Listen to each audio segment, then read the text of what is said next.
मित्राची सामाजिक कार्याची बरीच आवड होती. लहानपणापासूनच कुस्ती कबड्डी खेळत राहायचं. वडिलांकडे बऱ्या प्रकारे व्हेरिगेशन शेती होती. किराणा आहे, चांगल्या प्रकारे कंट्रोल आहे. शिक्षण घेत असताना किंवा शिक्षण झाल्याच्या नंतर मला केव्हा आर्थिक चणचण असं काहीच नव्हतं. मी कुठं जॉबवर पण नव्हतो, खाली होतो.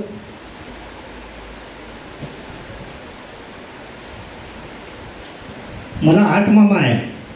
माझी आई एकटी बहीण आहे. थोडं हळहळल्यासारखं होईल. पाणी पाणी गोपाल पाणी. नाईच्या व्यवसायात यशाचे शिखर गाठणारे किशोर भाऊ, चला चालू द्या, काही फरक पडत नाही. हे थोडंसं मनोगत माझं मी केव्हा कुठं व्यक्त केलं नाही. 8 मामापैकी 3 मामा सर्व्हिस होते. सगळ्यात मोठे मामा जे आहे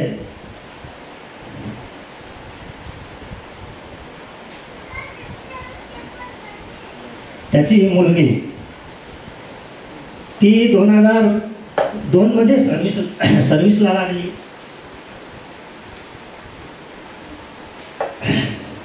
मी खाली होतो. आम्ही सोबतच खेळलो, सोबतच लहानाचे मोठे झालो.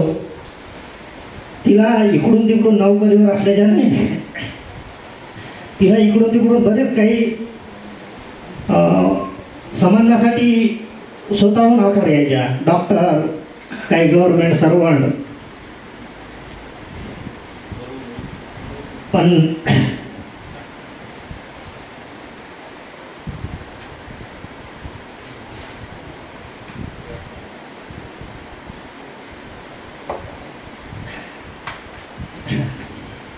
हे भरून याच्यासाठी येते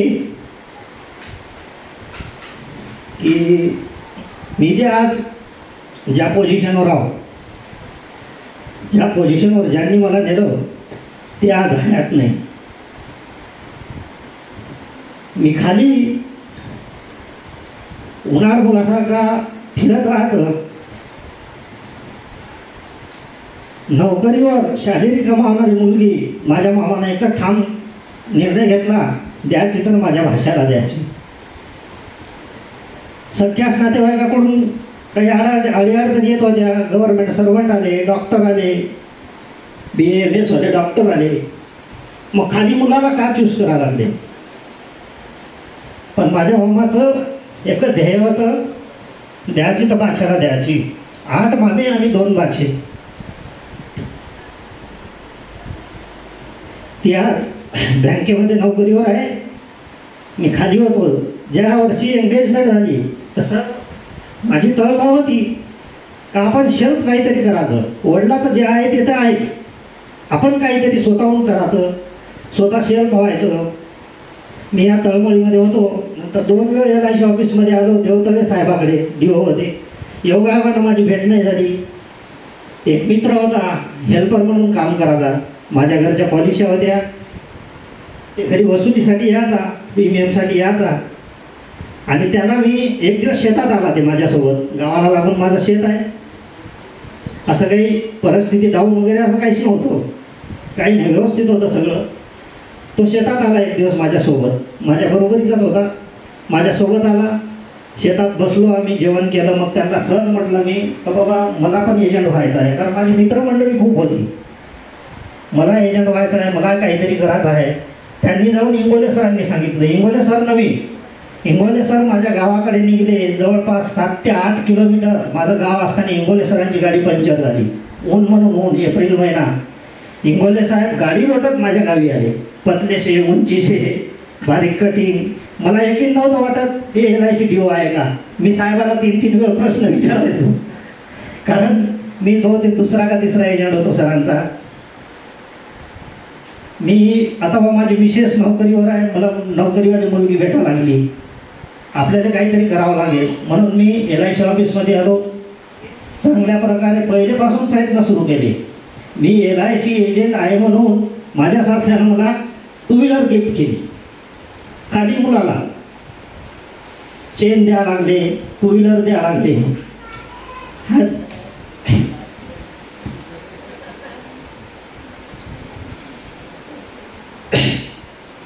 नाही ते त्यांना खूप आनंद झाला असता.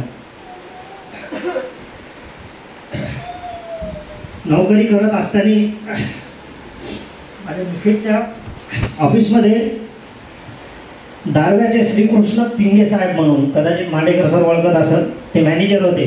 मला जावाई मानाची, हिला मुलगी मानाची. एक दिवस मी हिला बँकेत घ्यायला गेलो. ते मला नेहमी जावाई म्हणून कॅबिनमध्ये बोलवायचे. एक विशेष महिलांसाठी गोष्ट सांगतो. ती सॅलरीवाली आहे. आजपर्यंत मी तिला पेमेंट विचारलं नाही. मी किती कमावतो कुठं खर्च करतो आजपर्यंत तिनं मला विचारलं नाही, केव्हाच नाही. पैशासाठी केव्हा आडबण नाही. यासाठी मी खूप भाग्यवान समजतो स्वतःला. केव्हा मी तिला पेमेंट विचारलं नाही, केव्हा तिनं मला माझं पेमेंट विचारलं नाही, तुम्ही काय करता हे विचारलं नाही. मी वागतो प्रामाणिक. आता धावपळीत, वागण्याच्या धावपळीत, LICच्या फील्डमध्ये जशी जशी आपली पोस्टिंग वाढत जाते अशी अशी आपली हाव वाढते. आपण करत राहतो.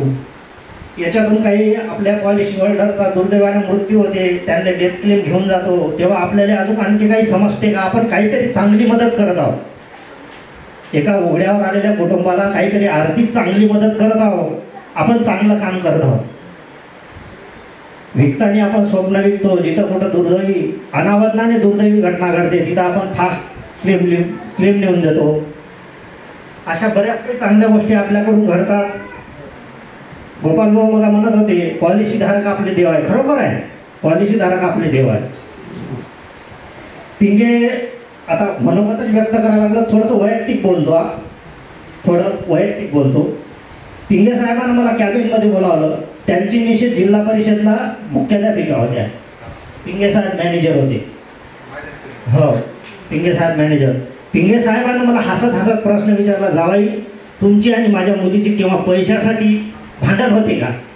मी म्हटलं साहेब आत्तापर्यंत तर नाही झाली. तुम्हाला माहीत आहे मी केव्हा विड्रॉल टाकायला लावत नाही माझ्यासाठी, मी केव्हा करत नाही. पण माझ्या मामाचे संस्कारच असे होते. मी असं जन्मच माझा भाग्यवानमध्ये आहे. आई वडील चांगले, घरून व्यवस्थित. नंतर लग्न झालं. लग्न झाल्यावर काही ना काहीतरी हे यायला पाहिजे. काहीच नाही माझ्या आयुष्यात, काहीच नाही. उलट्या माझ्याकडून काही कळत नकळत चुका झाल्या असेल, तुला कुठं खटखट असणार तू, मी त्याबद्दल माफी मागतो. आणि गोपाल भाऊ धन्यवाद. या निमित्तानं मनातल्या काही गोष्टी बोलायला संधी मिळाली, मनोगत व्यक्त करायला लावलं. धन्यवाद साहेब. आता मनोगत सर्व झालं.